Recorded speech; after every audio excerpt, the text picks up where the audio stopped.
Goswamiti Namine Namam Vishnu Padaya Krishna Prestaya Bhutale Shrimate Bhaktilachaka Shiladev Goswamiti Namine Namam Vishnu Padaya Krishna Prestaya Bhutale Shrimate Bhakti Silanta Sarasvati Namine Jai Shrimad Bhagavata Sarasvat Sampadaya Ki Jai.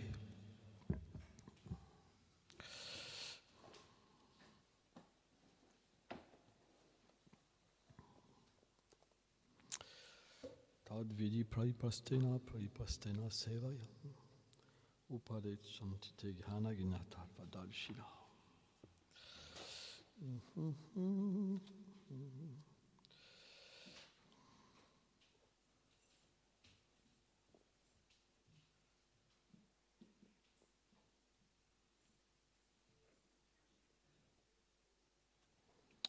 Donc on va lire un verset de la Srimad Bhagavad Gita. Tadvidi Prayipastena Sevaya Upadekshantite Ghana Ginata Vadalshila. Chapitre 4, verset 34. Tu dois acquérir cette connaissance transcendantale auprès d'un maître spirituel qui la transmet, en lui offrant ton hommage, en lui posant des questions pertinentes et en le servant. Les grandes âmes qui sont expertes dans la signification des Écritures révélées et qui ont réalisé la vérité absolue t'éclaireront en te la révélant. Commentaire.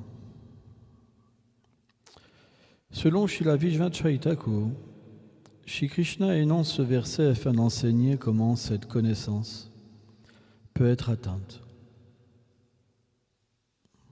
En effet, cette science sur Dieu est extrêmement confidentielle, transcendantale et difficile à comprendre. C'est pourquoi il nous enjoint d'approcher un maître spirituel authentique afin de la recevoir. Pour être authentique, celui-ci doit appartenir à une filiation spirituelle remontant à Krishna lui-même et avoir reçu de son propre maître spirituel l'autorisation d'avoir un tel service. Krishna est le maître originel et seul un maître spirituel issu de ce lignage peut transmettre ce savoir d'une façon véritable. Il ne peut être compris ni par la logique ni par le raisonnement, mais seulement par la miséricorde d'un pur dévot.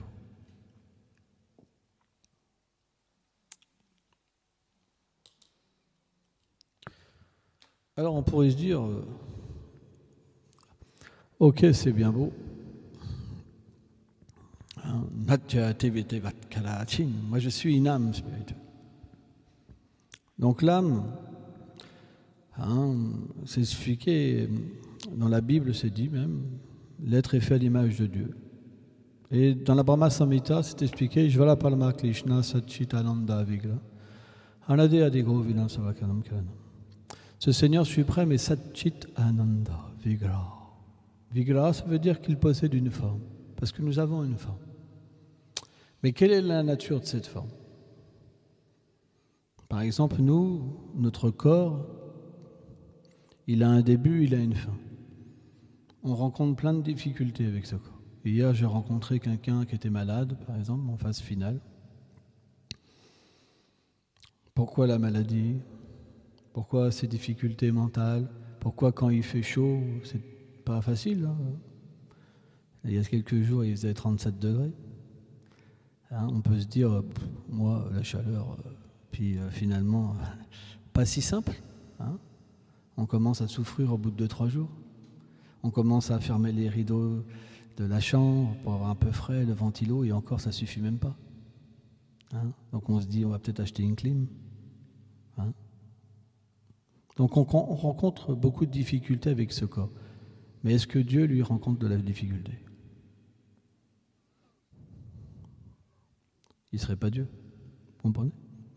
Donc pourquoi on rencontre de la difficulté? C'est parce que ce corps matériel, ce n'est pas notre vraie identité.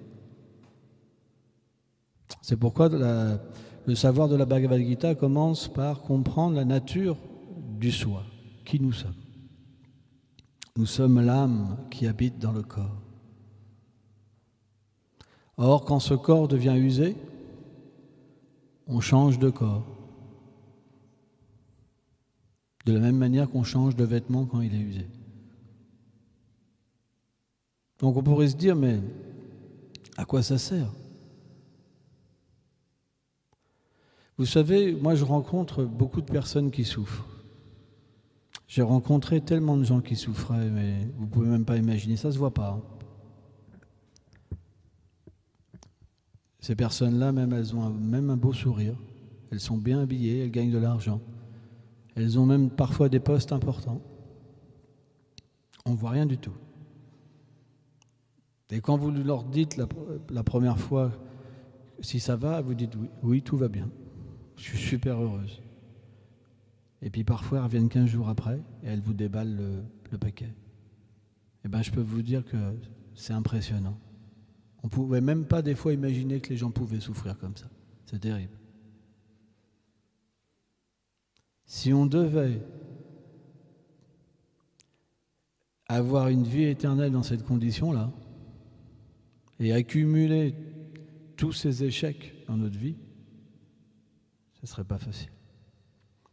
C'est pourquoi le principe de la réincarnation, c'est une nouvelle chance à chaque fois, un nouveau départ, dans un nouveau environnement, pour prendre les choses différemment.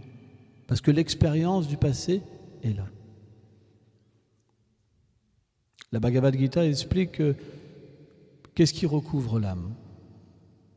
Comment c'est possible que l'âme oublie ses natures, puisqu'elle est faite à l'image de Dieu ? Dieu est tout-puissant. Tout existe par lui et pour lui. C'est la définition en fait du Seigneur suprême.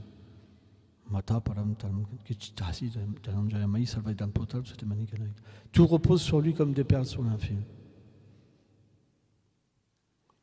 On a la même nature que le Seigneur suprême.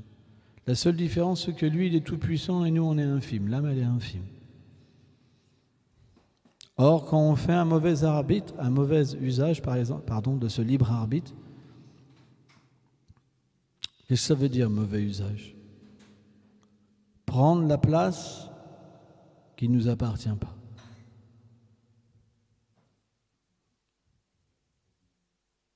Par exemple, si vous avez un père qui est très riche, on va faire une imagination, il possède tout. Il possède tous les pouvoirs, il peut tout vous donner. Il est une terre d'abondance. Tant que vous restez avec lui, vous avez tout. Mais si vous voulez votre indépendance, alors vous perdez tout, il va falloir tout conquérir par vous-même. Quand on désire cette indépendance, on peut venir dans le monde matériel, un des innombrables univers matériels. C'est ce qu'on appelle la terre de l'exploitation. Qu'est-ce qu'on fait en ce moment avec la planète ? Pourquoi on détruit la planète ? C'est parce qu'on ne peut pas faire autrement que d'exploiter. Parce qu'on a un manque en nous. Si on était relié par le service d'amour au Seigneur suprême, à l'absolu, on n'aurait pas de manque. Mais parce qu'on a ce manque en nous, on est obligé d'exploiter, on n'a pas le choix. Même si en ce moment, par exemple, les scientifiques, ils disaient il y a quelques années, déjà, dans 50 ans, il n'y aura plus d'eau potable. C'est avec les pesticides, tout ça. Mais ils ne peuvent pas arrêter, il y a trop d'argent en jeu. Les voitures, depuis combien d'années, il y a des solutions avec des moteurs à eau, par exemple. Ça a été racheté par les constructeurs. Pourquoi ? Parce qu'il y a trop d'intérêt. C'est la terre de l'exploitation. C'est quelque chose qui est terrible. Et nous-mêmes, on n'a pas le choix. On est emporté dedans. Parce que tout marche par l'exploitation. Si on ne veut plus exploiter, qu'est-ce qu'on va faire ? On va vivre dans la forêt ? On ne sait plus vivre dans la forêt. On ne sait plus vivre avec la nature. Si on n'a pas un ordinateur et Internet, on est perdu. Et un téléphone portable. C'est quand même une réalité. Or, cette terre de l'exploitation, ça veut dire quoi ? Si vous voulez vous assumer par vous-même, il faut en prendre les responsabilités. Si vous causez du mal, il faut en prendre la responsabilité. Si vous causez du bien, il faut en prendre la responsabilité. C'est ce qu'on appelle la loi du karma. La loi du karma, elle est efficiente quand on est coupé de la réalité absolue et qu'on veut être nous-mêmes cette incarnation de la vérité absolue. I am God, je suis Dieu, je suis tout-puissant. Je fais ma vie. Or, cette situation-là, elle n'est pas éternelle. Elle est due à une cause. Et elle rend notre nature différente. Bhaktivinoda Thakur, il prend l'expérience de l'eau. Parce que quand vous avez de l'eau, sa nature, c'est d'être liquide. Son dharma, c'est d'être liquide. Mais quand vous le mettez au contact du froid, ça devient de la glace. Sa nature change. Et bien de la même manière, quand on vient dans l'univers matériel, notre nature s'altère. Et on oublie pourquoi on est fait. Kama et Sha. Kama, ça veut dire concupiscence. Concupiscence, ça veut dire exploitation. Et cette exploitation, selon le Seigneur suprême, elle est dure. On peut faire beaucoup de mal. Par exemple, hier, j'ai été dans un endroit où les gens, dans leurs assiettes, ils avaient tellement d'animaux, tellement de poissons, tellement d'êtres vivants, finalement. Alors on pourrait se dire, ouais, bah, c'est normal, moi une petite biche, un petit poulet. Mais si on devient sensible, par exemple, il y a des régions où ils mangent les chiens. Vous allez en Chine, ils tapent les chiens jusqu'à temps qu'ils meurent, pour que leur viande soit bien tendre. Nous, si on fait ça chez nous, c'est un scandale. Mais eux, ils vont vous dire, mais vous mangez bien les lapins et les chevaux et les ceci et les cela, pourquoi nous, on ne pourrait pas manger les chiens et les chats? Vous comprenez? C'est simplement parce qu'il y a des choses qu'on ne veut pas et des choses qu'on accepte. Eh bien, il y a des gens qui sont plus sensibles, par exemple, et qui refusent de manger les animaux parce qu'ils comprennent qu'ils ont une existence aussi. Donc hier, j'étais dans un endroit où les gens n'avaient pas conscience de ça. Et quelqu'un est venu me voir, il me dit « Ah, c'est étrange, vous êtes végétarien ?» Et pourquoi?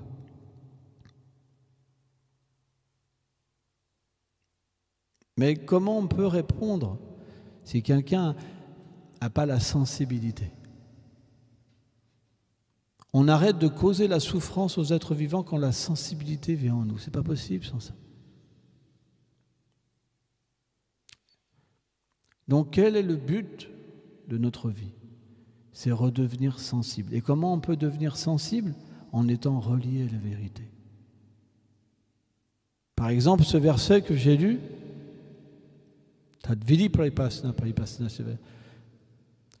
si on veut devenir sensible, on doit apprendre à devenir sensible. Parce qu'on a perdu cette sensibilité. Par exemple, quand on a pris naissance dans une famille, la connaissance qui nous a été donnée, ça a été notre moyen pour comprendre le monde. Vrai ou pas? C'est une base quand même qu'on a reçue. Mais on aurait reçu une base complètement différente sur la nature de l'âme, on aurait vu le monde différemment. Parce qu'on est dans un environnement où tous les gens pensent de cette manière-là, alors on est obligé de penser de cette manière-là. Il y a une école qui nous apprend, tu ne peux pas penser autre chose, tu n'as pas le droit. Si tu penses autre chose, c'est pas très bon. C'est pas normal. Non mais c'est pas si simple que ça de penser autre chose. Moi j'ai connu par exemple, nous on n'a pas de problème, on est reconnu par l'État en tant que congrégation religieuse. Moi j'ai connu des gens qui étaient sincères, qui croyaient en quelque chose, sincèrement, et qui étaient persécutés en tant que secte, parce qu'ils ne pensaient pas comme l'État. J'ai connu ça moi. J'ai connu des gens qui étaient honnêtes. Mais ils pensaient pas autre, ils pensaient différemment. Mais ils ont été persécutés parce qu'ils pensaient différemment. Alors je dis pas qu'il n'y a pas des choses qui sont qu'on doit surveiller, parce que quand vous coupez la tête à quelqu'un, c'est pas une bonne chose. Mais quelqu'un qui pense autrement, qui se fait persécuter parce que, comment dire, on doit montrer l'exemple que l'État fait attention. Vous comprenez ?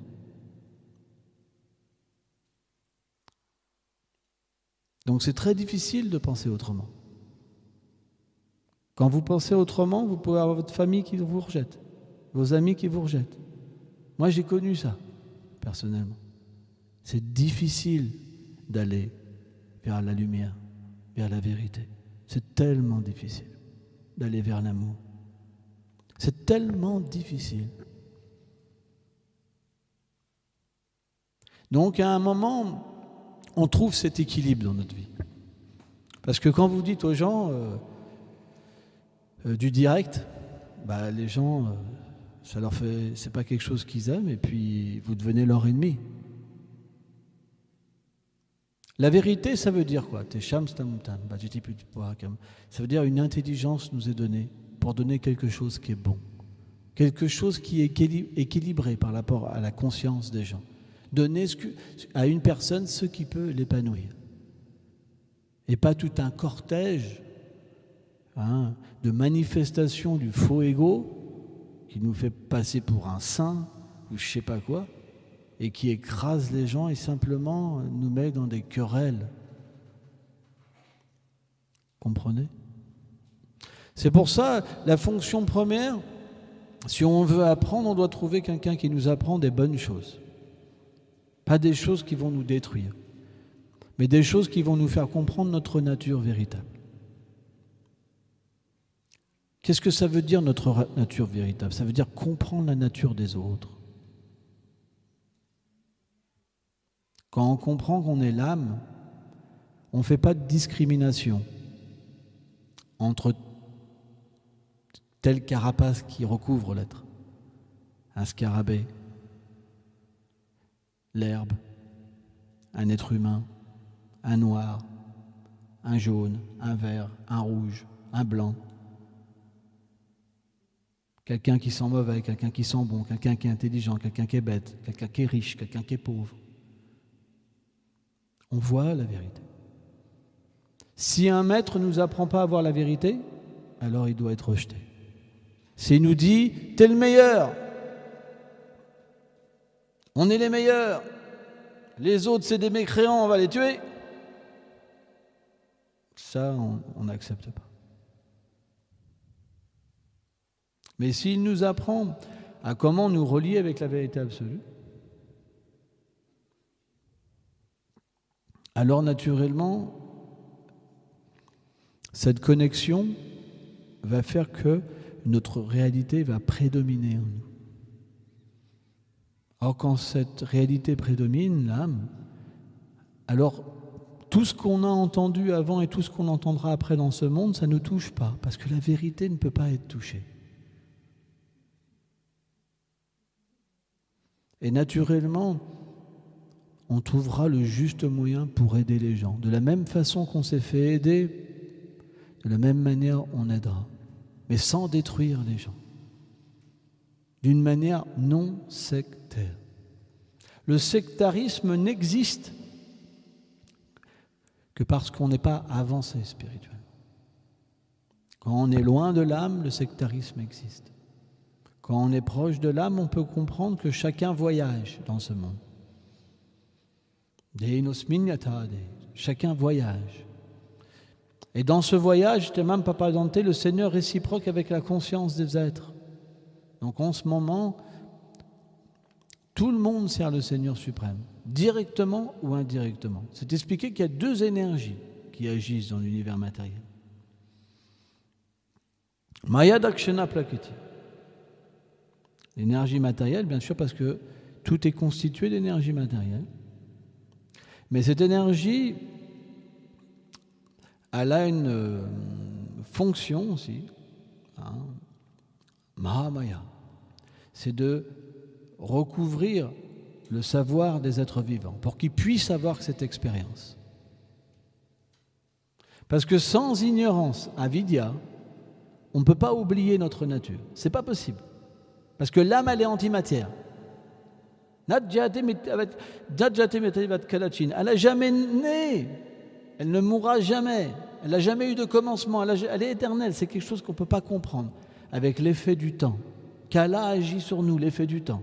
On ne peut pas comprendre. Éternité, ce n'est pas possible, parce qu'on est une âme conditionnée. Mais quand on sert le Seigneur suprême, l'effet du temps n'agit plus sur nous.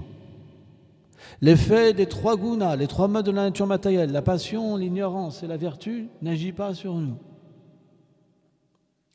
On se défait des couches et on peut voir cette réalité en nous.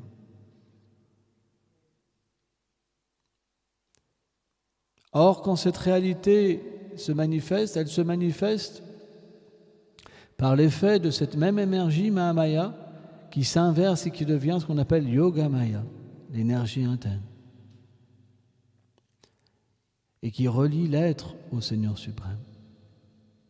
C'est pourquoi c'est juste notre attitude intérieure qui fait qu'on est relié ou coupé. C'est nous qui désirons.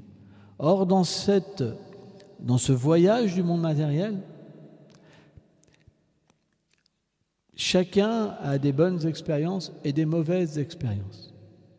Mais l'expérience transcendantale est très rare, parce que quand elle s'établit, on ne peut plus revenir à l'identification avec la matière. On ne peut plus devenir de nouveau coupé du Seigneur suprême. Or, cette expérience, selon les Védas, elle s'éveille graduellement. Graduellement, vie après vie. Or, chacun a une conscience différente, parce que chacun a un passé différent. Celui qui a appris d'un bon maître spirituel, il peut comprendre ça et accepter le voyage de chacun. Parce que c'est la nature du sadhu de pouvoir comprendre la réalité, d'accepter la réalité et d'harmoniser toutes choses, d'être en harmonie avec tous les êtres. Si quelqu'un est loin de la vérité, il voit quand même la vérité et il parle à la vérité. Si quelqu'un est proche de la réalité, alors il peut lui parler directement. Et ils peuvent s'exprimer ensemble. Mais il ne peut pas être avec autre chose que la vérité. La mauvaise nature ne peut pas le toucher, matériel. Et la bonne nature ne peut pas le toucher, matériel. Parce que le bon et le mauvais, matériellement, c'est une dualité illusoire. C'est simplement des causes et des effets matériels. Ce qu'on pense être bon, c'est simplement quelque chose qui nous emporte vers la gratification des sens du corps grossier, à travers le corps subtil, à travers le corps grossier. Et quand on souffre, c'est simplement les réactions de nos actes passés qui nous emportent dans la souffrance. Quand on a le bonheur, on cherche plus de bonheur. Quand on a la souffrance, on cherche à sortir de cette souffrance. On appelle ça la lutte pour l'existence. Or, le sadhu, il n'est ni situé dans un, ni situé dans l'autre. Il voit la vérité. Et il voit simplement les êtres vivants agir, mais non connectés à la vérité. C'est pour ça que le sadhu, le saint, aide les êtres à trouver la vérité. Or, dans ce verset de la Srimad Bhagavad Gita,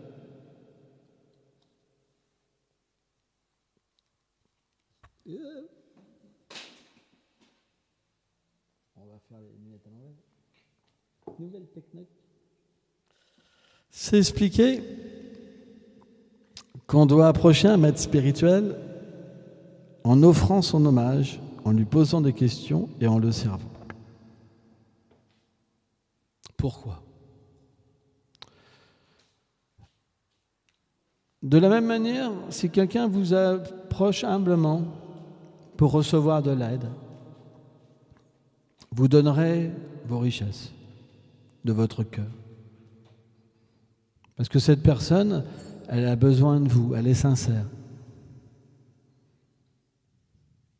Elle a foi en vous. Elle a besoin de votre aide. Or, le sadhu, c'est une personne, parce qu'il voit la vérité, il voit aussi si quelqu'un est sincère ou pas. Il voit tout de suite. Il regarde un visage, poum, il sait où une personne en est. Tout de suite, poum. Parce que c'est la nature du sadhu de voir les vies passer à travers une personne, de voir le chemin d'une personne. Si vous approchez un sadhu avec de la duplicité, alors il réciproquera avec votre duplicité, d'une certaine manière. Mais il ne vous donnera pas la connaissance véritable. Même si vous la donnez, de toute façon, elle ne pourrait pas être efficiente, parce que vous ne pourrez pas l'accepter. Duplicité, ça veut dire que moi j'ai tout déjà. Donc, le contact ne peut pas s'établir. Parce qu'au fur et à mesure que vous recevez l'enseignement, au fur et à mesure vous dites je connais déjà, je connais déjà, mais je connais déjà, je connais déjà, et je connais déjà. Donc, de toute façon, vous ne pouvez pas progresser. Miséricorde, ça veut dire humilité. Quand on comprend qu'on est une âme conditionnée et quand véritablement on veut devenir libéré, alors l'humilité vient. Et l'humilité, ça nous permet de voir la position d'un saint. Ce n'est pas une personne comme nous. Nous, on est attaché à la position parfois. Si quelqu'un nous manque de respect, on n'est pas content. On ne le fait pas forcément voir, mais on n'est pas content. Ou on peut le faire aussi voir. Mais un saint, lui, il ne s'offense jamais. Parce que, pourquoi il s'offenserait ? Il n'est pas le corps, il est l'âme à l'intérieur. Mais, bien que sa nature elle soit d'être miséricordieuse, il est, parce qu'il représente le canal de la vérité, le récipient de la miséricorde de la vérité absolue, il est comme un soleil. Or, le soleil, il donne sa miséricorde à tous. Mais parfois, vous avez une petite plante qui est cachée derrière un rocher et qui ne veut pas de soleil. Et bien, la duplicité, c'est la même chose. Bien que des gens puissent être au contact des saints jour après jour, ils ne progressent pas. C'est comme ça. C'est pourquoi on doit avoir véritablement une nature à l'intérieur de nous-mêmes. Si le sadhu nous dit qu'on est différent du corps et qu'on se dit non, moi je suis ce corps, bon bah c'est pas la peine de continuer. Vous comprenez ? Si le sadhu nous dit on doit développer l'humilité, tu dois développer plus d'humilité. Il dit mais moi je suis déjà assez humble. Ça ne marchera pas. Donc il faut une attitude. Tout repose en attitude. Notre progrès sera manifeste en proportion de la bonne attitude qu'on va développer. C'est pour ça qu'un saint, il doit enseigner par son exemple. Parce que s'il n'a pas un bon exemple, il ne peut pas donner un enseignement. Si ce qu'il dit est différent de ce qu'il fait, alors ce n'est pas un sadhu. Or, dans l'âge de Kali, l'âge où on est, il y a beaucoup d'hypocrisie, même dans la religion. Les religieux disent des choses, et derrière on voit que c'est des choses horribles qui sont accomplies. Donc les gens sont confus. C'est pour ça que les gens perdent la foi.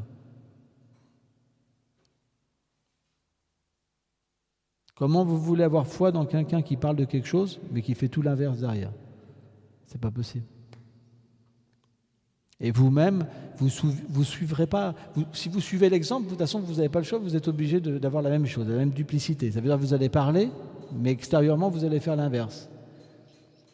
Et donc les gens, ils penseront, c'est pire encore. Parce que la vérité qu'il dit, elle est tellement belle.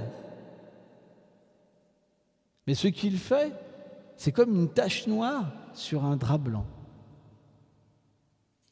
Ça donne quelque chose vraiment de choquant.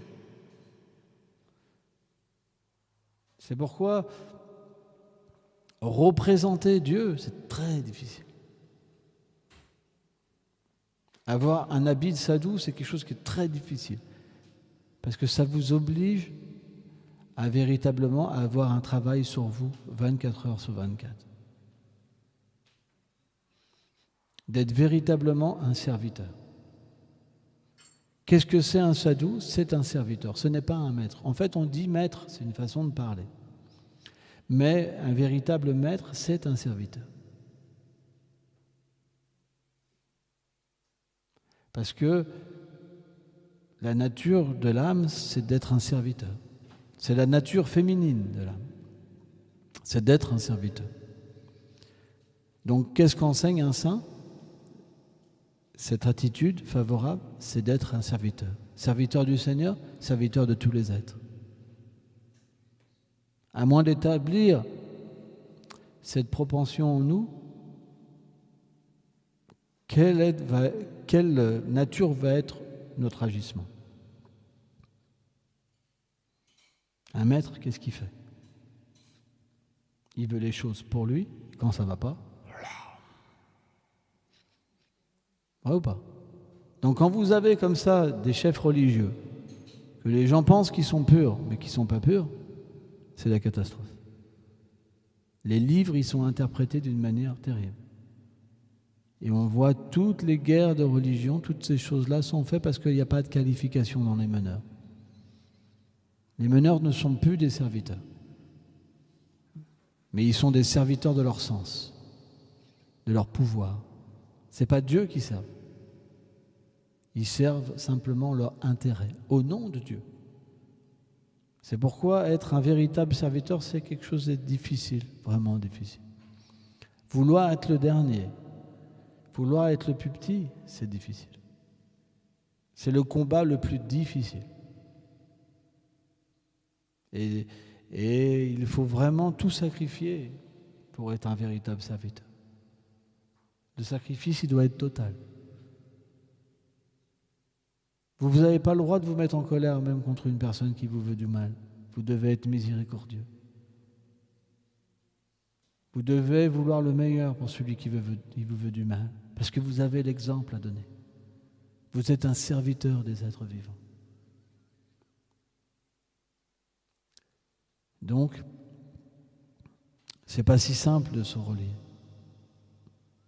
Mais le Seigneur est très miséricordieux, parce que quand on est sincère, il nous met toujours en relation avec des beaux exemples. Moi, c'est mon expérience, par exemple. Quand j'étais jeune, j'ai eu une vie très dure. Et à un moment, cette vie a tellement été dure que je n'ai pas pu continuer. Et j'ai voulu me tourner vraiment vers l'amour, mais c'était trop difficile de me tourner vers l'amour. Parce que la nature qui était en moi, elle ne me permettait pas de complètement aller vers l'amour. J'avais une limite, et cette limite était difficile à dépasser. Or, j'ai prié profondément, parce que je voulais véritablement aider. Alors à cette époque-là, j'étais comme ça, je voulais aider l'humanité. Je voulais vraiment donner ma vie, pas pour détruire, mais pour construire. Et naturellement, ça a été difficile, parce qu'on n'a pas envie d'être seul. Notre nature, elle est de rencontrer des gens qui nous ressemblent, qui ont soif d'amour, qui ont soif de construire des belles choses. Et malheureusement, les expériences que j'ai eues, ça a été des expériences très douloureuses au nom de l'amour. J'ai reçu beaucoup de coups de bâton, beaucoup de choses. Et ça fait mal. Pourquoi? De la même manière, quand quelqu'un que vous ne connaissez pas vous critique, ça ne vous touche pas profondément. Quand vous connaissez quelqu'un que vous aimez, que vous avez donné confiance et qui vous critique, ça vous fait mal. Et bien, quand vous allez vers l'amour et que vous rencontrez les gens de Dieu, c'est comme si vous ouvrez votre cœur. Vous êtes fatigué d'être dans ce monde où il faut une carapace, une protection. Parce qu'à chaque fois que vous ne vous êtes pas protégé, ça a été une expérience parfois douloureuse. Mais au fond de nous-mêmes, on n'a pas envie de ça, on est fatigué de se battre. C'est fatigant. Et quand vous allez vers Dieu, naturellement, que vous avez vraiment envie de tout vous déposséder, de quitter ce monde, et que vous rencontrez des gens de Dieu, vous vous dites « Ah, enfin je suis arrivé sur la planète. La planète de l'amour, ça va être tellement merveilleux. » Et là, vous prenez des gros coups de massue sur la tête, des trucs pas possibles, et là, vous êtes détruit. Parce qu'on est trop sentimentaliste, on n'a pas de connaissances, on ne comprend pas comment les choses fonctionnent. Parce qu'on fonctionne par rapport à ce qui sort de notre cœur. On pense que ce qui sort de notre cœur, c'est parfait. Ça ne peut pas être autrement. Et puis, bam, on prend un coup, 2 coups, 3 coups, on se dit, mais c'est pas comme ça, comment ça se fait ? Je sentais, moi, les choses d'une certaine manière, mais ça ne se passe pas comme ça, on est détruit. On rencontre un tel obstacle. Mais si on est sincère, ce Seigneur qui nous accompagne, il va nous donner l'intelligence. Quelle intelligence on sera donnée ? De comprendre que la voie de Dieu, c'est une voie où les gens se soignent. On est tous malades. On va vers la perfection, mais on n'est pas parfait. Pourquoi moi qui ne suis pas parfait, je voudrais des gens autour de moi tous parfaits ? La vérité, c'est que les coups de bâton qu'on prend, le Seigneur nous apprendra à les prendre pour atteindre la perfection, pour développer l'humilité, pour pardonner, pour donner du respect. Et c'est comme ça qu'on progressera. Il n'y a pas le choix. C'est pourquoi la nature d'un sadhu, c'est de toujours pardonner. Jamais un sadhu peut rejeter les êtres. Parce que c'est sa nature de souffrir pour que les autres aient bien. C'est la nature de l'âme d'être l'ami des autres. L'âme ne peut pas faire autrement. Et plus elle s'éveille, au début, elle aide le corps. Les gens ont faim, les gens souffrent. Mais au fur et à mesure qu'il voit l'âme, il comprend que en fait, c'est tout le monde qui souffre. Le riche, le pauvre, tout le monde. Parce qu'en fait, tout le monde est perdu dans ce monde. Et après, il aide l'âme. C'est pourquoi il y a différents niveau de compassion. Plus l'être vivant voit sa relation avec Dieu s'épanouir, plus la nature de sa compassion prend une autre couleur.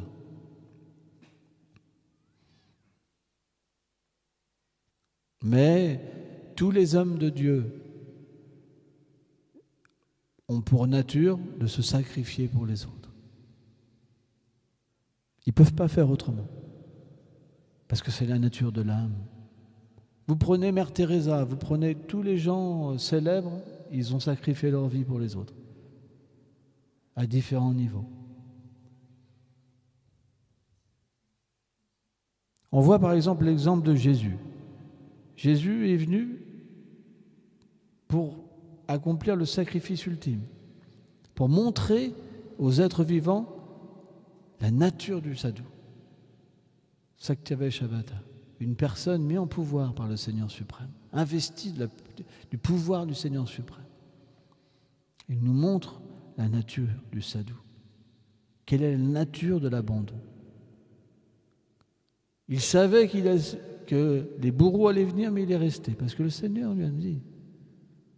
Pourtant, il a été testé avant. Mais il est resté.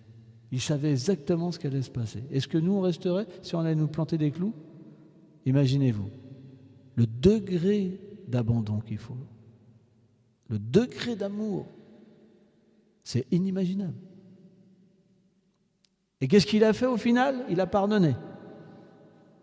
Seigneur, ils ne savent pas ce qu'ils font, ils sont dans l'erreur. Pardonne-les, s'il te plaît.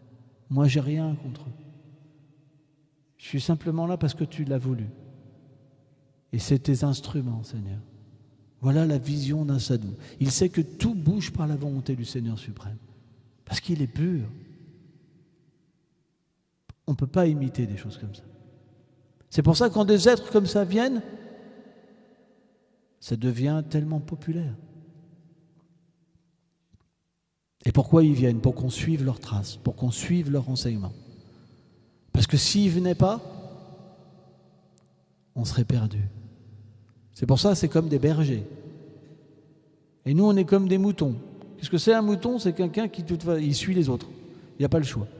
On lui enseigne, on vient du singe. Il n'y a pas le choix. Sinon, si tu dis autre chose, de toute façon, tu n'es pas normal. Pourtant, on n'a jamais vu un singe depuis des milliers d'années devenir un homme. Ni même évoluer. C'est toujours les mêmes qui sont là. Ça fait quand même quelques milliers d'années qu'on est au courant de ce qui se passe. On ne les a pas vus évoluer.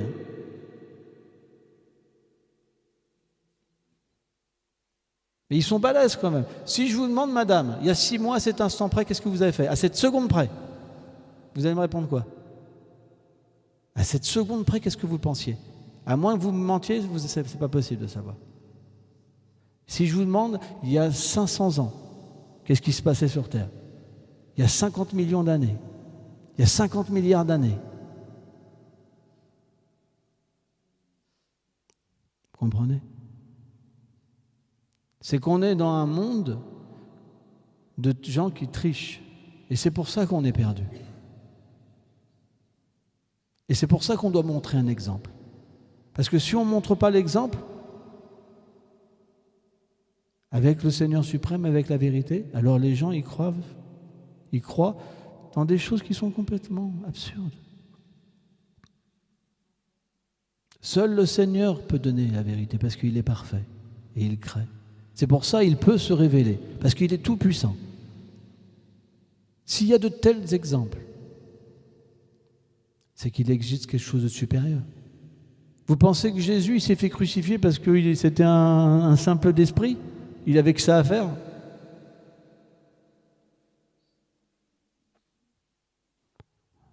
Non.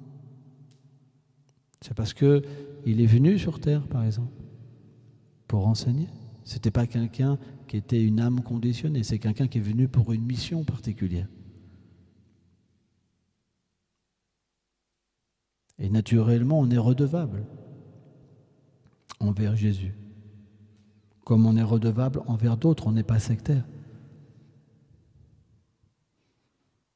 C'est pourquoi la beauté de la religion, ça veut dire apprécier,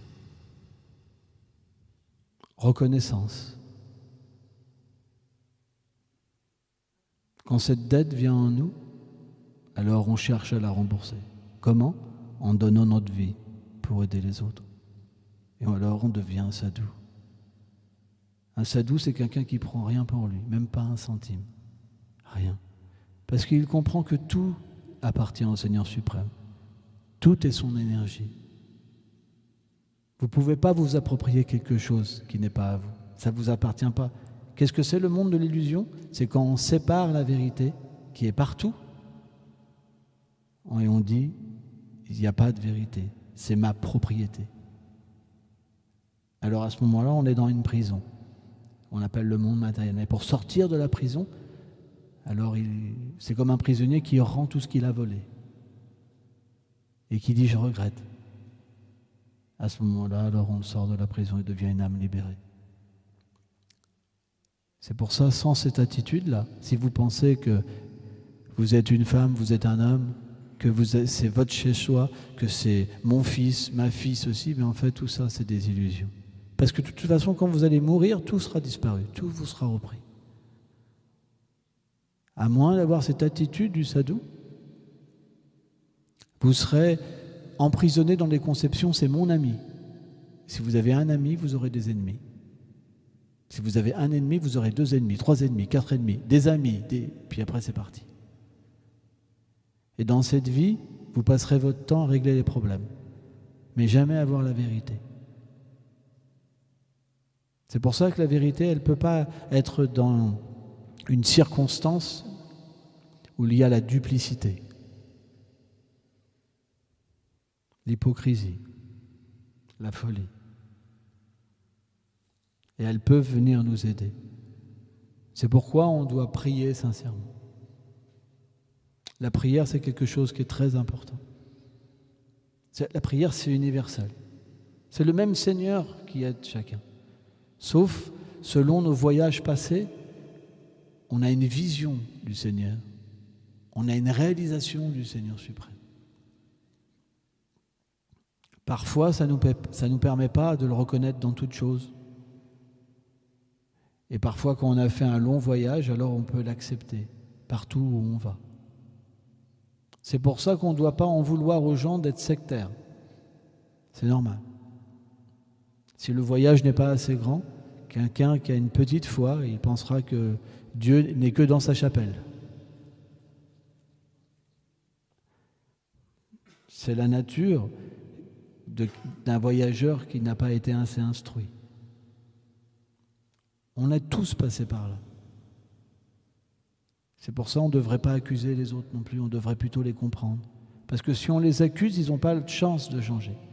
Ils resteront sectaires, ils développeront encore plus de haine au nom de Dieu. On doit aimer. C'est pour ça que quand Jésus s'est fait crucifier, il n'a pas maudit. Il n'a pas donné le même coup de bâton qu'il avait eu, ou plus fort. Il a prié pour le bien-être de ses persécuteurs. C'est pourquoi la voie de l'amour, il faut la comprendre. Il faut en entendre parler. Mais il faut qu'on développe la bonne attitude. Et la bonne attitude, on la développe au contact des saints, en servant les saints. Parce que quand on sert les saints, on prend les qualités des saints.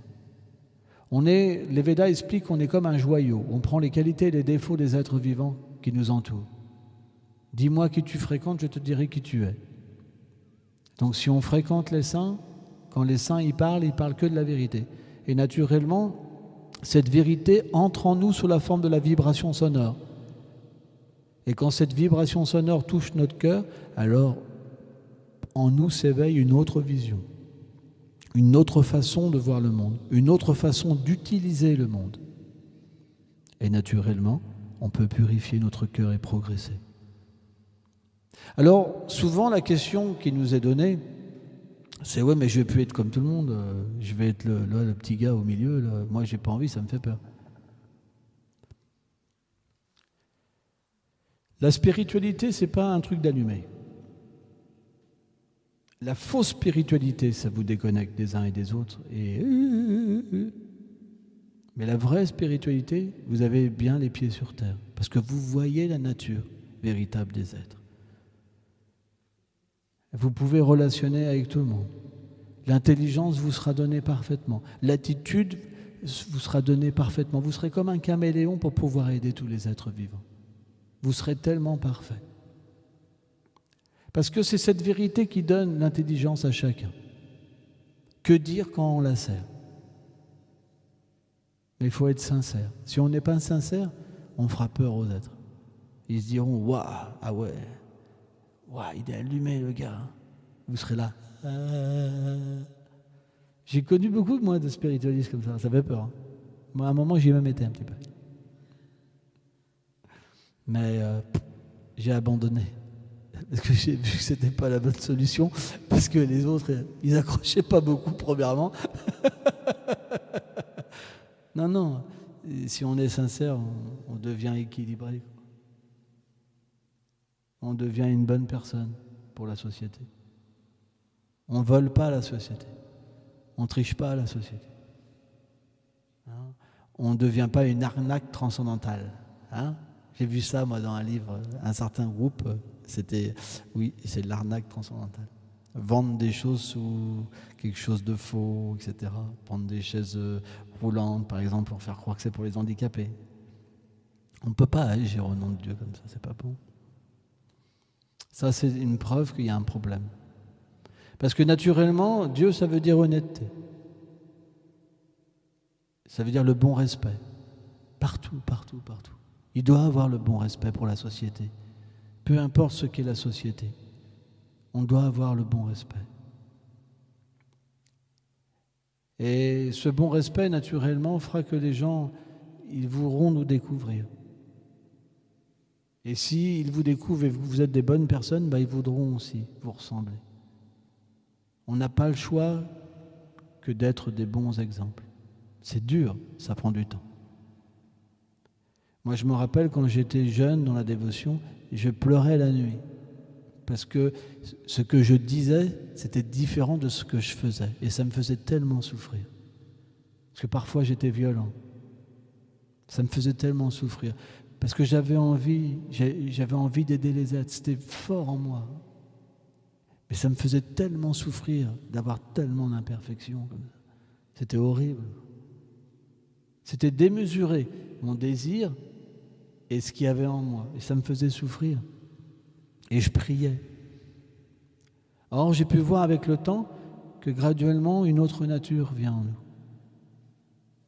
Le Seigneur nous aide. C'est pour ça, soyez pas impatients avec vous-même. L'aide viendra. Mais on a une maladie qui est grave. C'est le pouvoir. On a la maladie du pouvoir et ça part pas si facilement que ça. Parce qu'on prie, mais intérieurement, on a une duplicité en nous et voilà, dès qu'on obtient un petit quelque chose, on se l'approprie, on dit, on fait semblant à jouer au sein. Oh, t'es tellement pur. Non, non, pas du tout, je suis très sale. Mais en fin de compte, on aime bien quand on nous dit ça. C'est très subtil, tu vois. Oh, t'es un sadou. Oh, non, non, non, je suis le pire. Mais en fin de compte, on aime bien. C'est très élevé de dire ce qu'on pense réellement, d'être le plus petit, d'être le serviteur, de vouloir simplement le bien-être des êtres. Et ça, c'est une méditation qui porte les fruits graduellement, mais qui viendra avec le temps. C'est pour ça qu'on devrait comprendre chez nos frères, la terre en terre sont nos frères, chacun va vers la perfection. Pourquoi ? Parce que même si on fait du mal, on devra souffrir. Quand on souffre, on voudra échapper à la souffrance. Un jour, on priera. Un jour, on prendra un chemin spirituel. C'est juste question de temps. Un sadhu qui voit l'âme, il sait que l'âme ne peut pas être détruite. Elle ne peut pas tuer ni être tuée. C'est simplement une cause illusoire. Un sadhu sait que chacun y arrivera, c'est question de temps. Simplement, il donne des outils pour aller plus vite. Merci beaucoup.